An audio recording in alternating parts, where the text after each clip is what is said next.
ಹೇ ಸೀತಾರಾಮ್ ಪ್ರಿಯ ವೀಕ್ಷಕರೇ ನಮಸ್ಕಾರ. ನಾನು ಗೋಕಾಕ್ ಪರಿಸರದ ಜಾನಪದ ರಂಗಭೂಮಿ ಕಲಾವಿದ ಈಶ್ವರಚಂದ್ರ ಬೆಟಗೇರಿ. ನಾನು ಬರೆದಂಥ ಈ ಶ್ರೀಕೃಷ್ಣ ಪಾರಿಜಾತ ರಂಗಪ್ರಯೋಗ ಅನ್ನುವಂಥ ಈ ಪುಸ್ತಕವನ್ನು ತಮ್ಮ ಮುಂದೆ ಈ ನಮ್ಮ ಚಾನಲ್ ಮುಖಾಂತರ ವಾಚನ ಮಾಡ್ತಾ ಬಂದಿದ್ದೀನಿ. ಇಂಥ ಈ ಒಂದು ಅಮೂಲ್ಯವಾದಂಥ ಶ್ರೀಕೃಷ್ಣ ಪಾರಿಜಾತ ಅಂತಂದರೆ ಜನನಮರಣರಹಿತವಾದಂಥ ವಸ್ತುವೇ ಪಾರಿಜಾತ ಅಂತೇಳಿ ಪರಮಾತ್ಮನಿಗೆ ಹೆಸರಿದೆ. ಆ ಪರಮಾತ್ಮನ ಲೀಲೆಯನ್ನು ಈ ಒಂದು ಪಾರಿಜಾತದ ಮೂಲಕವಾಗಿ ನಾವು ಕೇಳ್ತಾ ಬಂದಿದ್ದೇವೆ.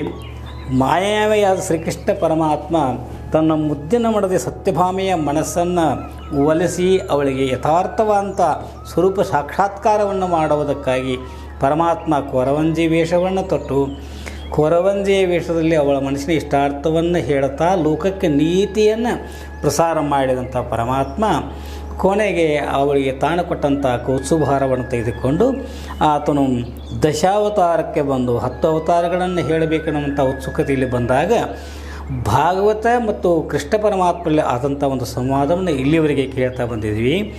ಕೃಷ್ಣ ಪರಮಾತ್ಮ ನೀನು ಇಷ್ಟೆಲ್ಲ ಲೀಲೆಗಳನ್ನು ಮಾಡಿದ್ದು ಆ ಪಾರಿಜಾತ ಪುಷ್ಪಕ್ಕಾಗಿ ಹೌದಲ್ರಿ ಸ್ವಾಮಿ ಅಂದುಕೊಳ್ಳೆ. ಹೌದು ಅಂದರೆ ಇದನ್ನೆಲ್ಲ ಪಾರಿಜಾತದೆಲ್ಲ ಗದ್ದಲ ಇಡ್ಸೋರು ನಾರದರೇ ಏನ್ರಿ?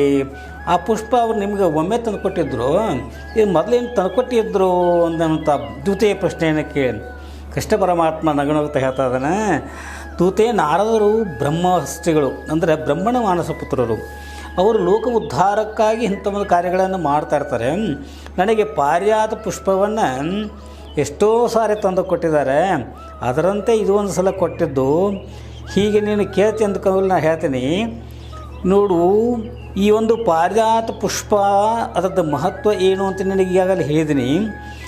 ಅವರು ಒಂದೇ ಸಲ ತಂದು ಕೊಟ್ಟಿಲ್ಲ, ಯಾವಾಗ ಬಂದಿದ್ದಾರಲ್ಲ ಆವಾಗ ಅವ್ರು ತಂದು ಕೊಟ್ಟಿದ್ದಾರೆ. ಹೆಂಗೆ ತಂದು ಕೊಟ್ಟಾರಂತಂದರೆ ಹಲವಾರು ಸಾರಿ ಹೊರೆಯಾಗಿ ಪಾರಿಜಾತ ಪುಷ್ಪಗಳನ್ನು ತಂದು ಕೊಟ್ಟಿದ್ದಾರೆ.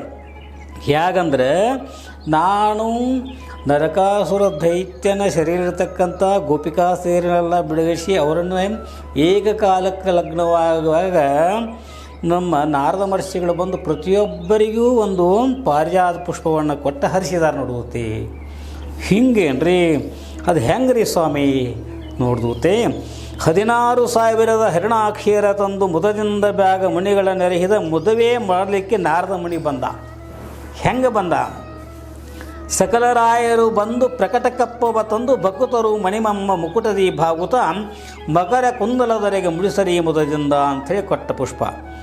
ದ್ವಾರಕಾಪುರದೊಳಗೆ ಬೇರಿ ವಾದ್ಯಗಳಿಂದ ವಾಯುಜಾನುಭವ ಪರ ಮಹೋತ್ಸವವೆಂದು ಸಾಯಿತು ಸಂಭ್ರಮದೆ ಮುಣಿಕುಲ ಬಂದು ವೇದ ಘೋಷಣೆಯಿಂದ ಸಾಧಿಸಿ ಲಗ್ನವನು ಮಾಧವ ಮದುವೆಯ ಕೈಕೊಳಲ ಅಮರರು ಮುದದಿ ಭೂಮಳೆಯಗರು ಸುರರು ಊಟಣೆಗಳು ವಿಶ್ವನಾಟಕನು ಸತಿಯರಿಗೆ ನೀಟಾದ ರೂಪವು ಬೇರೆ ಬೇರೆ ತೋರಿ ಕೋಟಿ ಬಾಣು ತೇಜ ನಲಿದನರ ಅರವಿಂದ ರಾಜಗೋಪಾಲನ ರಾಜಮಂದಿರದಲ್ಲಿ ಸುಜನರೆಲ್ಲರೂ ಸೇರಿ ಭೋಜನವ ಮಾಡುವ ಹೂಜಿಗ ಒಡನು ನಾರಿಯರಿಗೆಲ್ಲ ಕಂಡು ಸಂತಸದಿ ಎನಕೆ ಇಲ್ಲದ ದ್ವಿಜರು ಗುಣವುಳ್ಳ ಪೂಜರು ಒಡವೆಯ ಮಂಗಳಮಯವಾಗಿ ಮನೆಯದು ಒಪ್ಪೆದರು ಸುರಮಣಿ ತಂದರು ಆ ಆಸನದಲ್ಲಿ ಪಾರಿಜಾತ ಪುಷ್ಪವನು. ಅಂದರೆ ಪರಮಾತ್ಮ ನೀವು ಇಷ್ಟೆಲ್ಲ ಹೇಳ್ತೀರಿ ಎಲ್ಲರಿಗೂ ಕೊಟ್ಟು ಅಂತ ಹೇಳಿದ್ರಿ, ಸುಳ್ಳು ಅನಿಸ್ತೈತೆ ನನಗೆ. ಯಾಕೆ ನಾ ಯಾಕೆ ಸುಳ್ಳು ಹೇಳಿ? ಇಲ್ಲ, ನೀವು ಎಲ್ಲರಿಗೂ ಕೊಟ್ಟಿರಿ ಅಂತ ಹೇಳಿದ್ರಿ ಅಲ್ರಿ. ಹೌದು ಕೊಟ್ಟಿದ್ದೀನಿ. ಆತ್ರಿ ಎಲ್ಲರಿಗೂ ಕೊಟ್ಟಿದ್ರೆ ಅದು ನಮ್ಮ ತಾಯಿ ಸತ್ಯಭಾಮ ಕೊಟ್ಟಿದ್ರಿ ನೀವು. ಹಾಂ ಹಿಂಗಂತೀಯ? ನೋಡುತ್ತೆ ದೇವೇಂದ್ರನಿಂದ ಲೋಕದೊಳಗೆ ಸಾಕಷ್ಟು ಪಾರಿಜಾತ ವೃಕ್ಷಗಳು ಇದ್ದವು. ನಾನು ಸತ್ಯಭಾಮ ಮೇಲಿಂದ ಮೇಲೆ ನಾವು ಇಂದ್ರ ಲೋಕಕ್ಕೆ ಹೋಗ್ತಾ ಇದ್ದೀವಿ. ಆವಾಗ ನಾನು ಸಾಕಷ್ಟು ಸಾರಿ ಅವಳಿಗೂ ಕೂಡ ಅವಳ ಮಡಿಯಲ್ಲಿ ಇಡಿಸಿದ್ದೀನಿ. ಸತ್ಯಭಾಮಿಗೆ ಪಾರಿಜಾತ ವೃಕ್ಷವನ್ನು ತಂದು ಅವಳ ಅಂತಃಪುರದೊಳಗನ ನೆಡಾವರಿದ್ದೇವೆ ನಾವು. ಯಾಕಂದರೆ ವಾರಿಯಾಣಾಬನು ದಿವ್ಯ ಪಾರಿಜಾತವನ್ನು ತಂದು ನಾರಿ ಸತ್ಯಭಾಮಿಯ ಮನೆಯ ದ್ವಾರದಲ್ಲಿ ನಿಲ್ಲಿಸಿ ಕೇರಿಯಲ್ಲಿ ಬಂದ ವಾರ್ತೆಯ ಕೇಳಿ ಪುರದ ನೀರೆಯರೆಲ್ಲರೂ ಬಂದು ನೆರೆಯುವರ ಕ್ಷಣದ ದೇವಕಿ ಯಶೋದೆ ವಸುದೇವ ನಂದಾನು ಬಲರಾಮ ಕಾಮ ಸಾಂಬ ಸತ್ಯಕಿ ಉದ್ಭವ ಕೋವಿದರೆಲ್ಲ ಭಾವಜನಯಾಯನು ತಾನು ದೇವಲೋಕಕ್ಕೆ ಹೋಗಿ ದೇವತೆಯರನ್ನು ಗೆದ್ದು ಬಂದ ದೇವಾದಿ ದೇವ ಕೃಷ್ಣನು ನೋಡೆಂದ.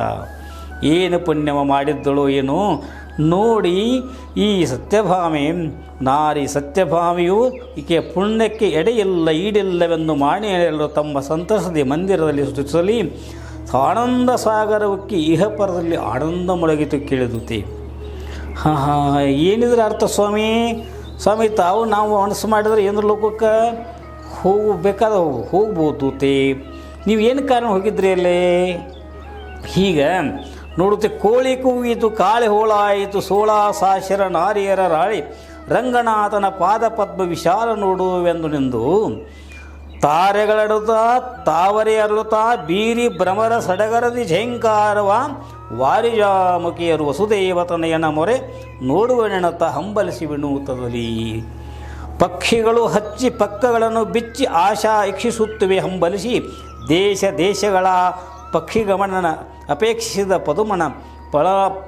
ಪದುಮ ಅಳಾಕ್ಷಿರ ನಳಿನಾಕ್ಷರೊಡಗೂಡಿ ನಲಿಯುತ್ತಾನಾಪಾಡಿ ತರುಣಿಯರೆಲ್ಲ ತಬಕದಿ ಸೊಲ್ಲ ಮರೆಯುತ್ತ ಮಣಿಮಯ ಗದ್ದುಗೆ ವರ ಪೀಠದಿ ಶ್ರೀಕೃಷ್ಣನ ಕೂಡಿಸಿ ಸರಸಿ ಜಪದೊಳಿದು ಒಲಿದು ನಲಿದರು. ಪದುಮಣೆಯರು ಮದ ಗಜ ನಡೆಯುವರು ಪದುಮನಾಭನ ಸರಸದಿ ಕೊಂಡಾಡುತ್ತ ಒದಗುವ ಸೇವೆಗೆ ಶರವಾಗಿ ವನಿತೆಯರೆಲ್ಲ ಚದುರತನದಲ್ಲಿ ಆಡಿ ಕೂಡಿ ನಲಿದರೆಲ್ಲ ತಿಳಿ. ಚಂದದಿ ಕೃಷ್ಣ ಕುಳಿತಿರೆ ದೇವೇಂದ್ರನು ಬಂದು ವಂದಿಸಿ ಕರಗಳ ಮುಗಿಯುತ್ತಿರೆಂದು ಮಂದಸ್ಮಿತ ಮುಕುಂದನೆ ಪಾಲಿಸೆಂದು ಬಂದ ವಿಘ್ನ ಪರಿಹರಿಸೆಂದು ರಥವಾಗಿ ಬಾಗಿ ವಿನಂತಿಸುತ್ತೆ. ಅಂದರೆ ಏನು ಸ್ವಾಮಿ ನೋಡ್ದೂತೆ, ಈ ವಿಷಯ ನಿಂಗೆ ತಿಳ್ಕೋಬೇಕು ಅಂತೇಳಿ ನಿನಗೆ ದೃಢ ಆಗ್ತಂದ್ರೆ ಯಾರಿಗಾದರೂ ಸಂಕಷ್ಟಗಳು ಬರುವಣ, ಅವರು ಸಣ್ಣವರಿರಲಿ ದೊಡ್ಡವರಿರಲಿ ಯಾರಿಗಾದರೂ ಕಷ್ಟಗಳು ಬರುವ. ಹಂಗೆ ಸ್ವರ್ಗದ ಅಧಿಪತಿ ಅಂತ ದೇವೇಂದ್ರನಿಗೆ ಒಂದು ಕಂಠ ಬಂದಿತ್ತು. ಅದು ಹೆಂಗೆ ಬಂದಿತ್ತಂದ್ರೆ, ಅಮರ ಮುನಿಗಣ ಒಂದೇ ಅಮಿತ ಗುಣ ಸಾಂದ್ರ ಕಮಲಾಕ್ಷ ಕರಿವರದ ಕೃಷ್ಣ ನೀ ಕುಲುಷ ದೂರ ಕಮಲ ಸಂಭವ ಜನಕ ಕಮಲವಾಸಿನಿ ಕಾಂತ ಕಮಲಾಪ್ತ ಶತಕೋಟಿ ಪ್ರಭಯ ಕಳೆ ವಿಹಾರ ವಿಮಲಾಂಗ ಭವಭಂಗ ವಿದುರ ಪ್ರಿಯ ವಿಶೇಷ ಸಮನಿಸನ್ನಯ ಮನ ಕರುಣದಿ ಸತ್ಯವಾಕ ಸುಮಣಸರ ಸೌಭಾಗ್ಯ ಕ್ರಮಗೆಡಿಸಿ ಮುರನರಕ ರಮಗೆ ಕಾಡಲು ಬೆದರಿ ದತ್ತ ಮರಲೂಕ ಮಂಡಲಕ್ಕೆ ಮಹಾಯೋಗ್ಯಮಯವಾದ ಸತ್ತಿಗೆಯ ಕೊಂಡೊಯ್ದು ತೋರಿದರು ಕ್ರೂರ ಖಾತೆ ಬಂಡು ಮಾಡುತ್ತ ನಮ್ಮ ಬಳಿಯಿದ್ದ ವಸ್ತುಗಳ ಕಂಡು ಬಿಡಲಿಲ್ಲವೇ ಎನ್ನ ಮಾತೆ ಕುಂಡಲವ ಅಪಹರಿಸಿ ಕಂಬಣಿಯ ಅರಸುಗಳ ದಿಂಗೆಡೆದರು ದಿವ್ಯ ವೃಂದ ಸುರರ ನಾರಿ ಗಂಡನಾಗುವೆನೆಂಬ ಗರ್ವವನ್ನು ಸಂವರಿಸಿ ಚಂಡ ವಿಕ್ರಮ ಬೀರು ನೀ ಚತುರಶವರಿ ಜೀವಿಸುವ ದರೆಯಾಯಿತು ಜಿಯ ನಮ್ಮ ದೇವಲೋಕಲಿದ್ದ ಸಿರಿಯ ಸ್ತ್ರೀಯ ಸೇವೆ ದೈತ್ಯರಿಗಾಯಿತಿಗ ಸ್ವಾಮಿಯೇ ನೀ ಒದಗು ಧರ್ಮ ಕಾರ್ಯಕ್ಕೆ ಬೇಗ ಎಂದನಂದ. ಅರಿದು ಆ ರಕ್ಕಸ ಗ್ರಾಮ ಶಸ್ತ್ರ ದುರವನಿಪ ದುರ್ಗವದು ನೇಮ ಉರಿವ ಪಾವಕದ ಪಾಶವಿಂದ ಪರಿಗ ತರಪಿಲ್ಲದಿರುವ ರಕ್ಷಿಸು ಬಲವಂದ ಪರಮಾತ್ಮ. ನಮಗೆ ದುರ್ಘಟವಾದುದೇನು ಸ್ವಾಮಿ, ನಿಮಗಿದು ಬಹು ತೃಣ ಸಮಾನವಲ್ಲವೇನು? ಸಮಣಾಸರ ಸುಖ ನೇಮದಲ್ಲಿ ಸ್ವಾಮಿ ಕರ್ಮಗೆಟ್ಟ ಕಾರ್ಯವನ್ನೇ ಬಲ್ಲೆಯಲ್ಲವೇ ನೀನು? ಅರ್ಥದಿಂದ ಭೀಮಾಣದಿಂದ ಅಭಿಮಾನದಿಂದ ವ್ಯರ್ಥವಾಯಿತು ನಮ್ಮ ಅಂದ ತೀರ್ಥರೂಪ ಪದಾಬ್ಜಯುಗಳ ಎಂದು ವರ್ತಿಸುವೆ ನೀನು ನಾಟಕಗಳ ಪರಮಾತ್ಮ. ಈ ಪರಿಯ ಸ್ತುತಿಸಿ ಶಿರಿದರೆಗೆ ಇಂದ್ರ ಈ ಶ್ರೀಪಾದು ಪದುಮಗೆ ಶಿರವಾಗಿ ಎರಗೆ ಆ ಪರಮ ಪುರುಷನಿಗತಿ ಬೇಗದಪ್ಪಿ ಅಲ್ಲಾಪದಿ ರಣುರಾಗದಿ ಸಂತೈಸಿದನು ಕೃಷ್ಣ.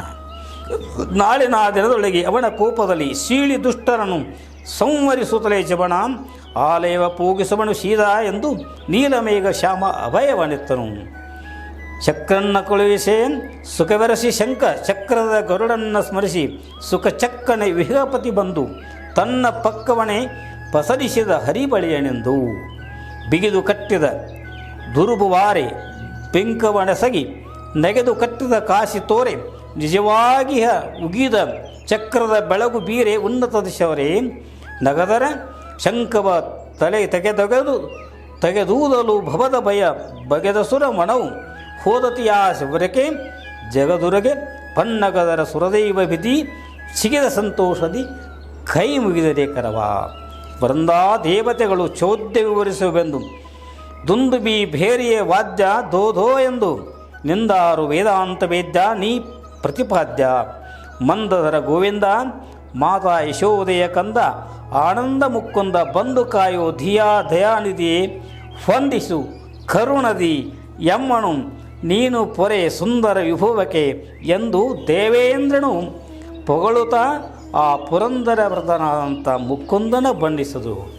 ಹೀಗೆ ಹೇಳಿದರೆ ನಮಗೆ ಅರ್ಥ ಆಗಲಿಲ್ಲ ಸ್ವಾಮಿ, ಪದ್ಯ ರೂಪದಿಂದ ಹೇಳಿದರೆ ನಿನಗೆ ಅರ್ಥ ಆಗಲಿಲ್ಲ ಅಂದರೆ ಅದನ್ನೇ ನಿನಗೆ ಗದ್ಯವಾಗಿ ಹೇಳಿದರೆ ಪದ್ಯ ಆಕತ್ತೆ.